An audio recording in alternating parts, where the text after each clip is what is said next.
Kay Dayan. Hindi na nila i-edit pang pin, no? Hindi na. No. Kay Dayan. Pen H. Mukha ni Dayan yan eh. May number ka, ma? I-text kit mo naman pag okay na Oo, para di ka na bababa.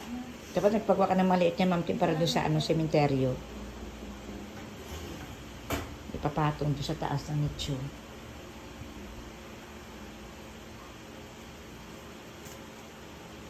Ilang taon na siya? Dalawa, tatlo na, no? Dalawa na, mahigit, no?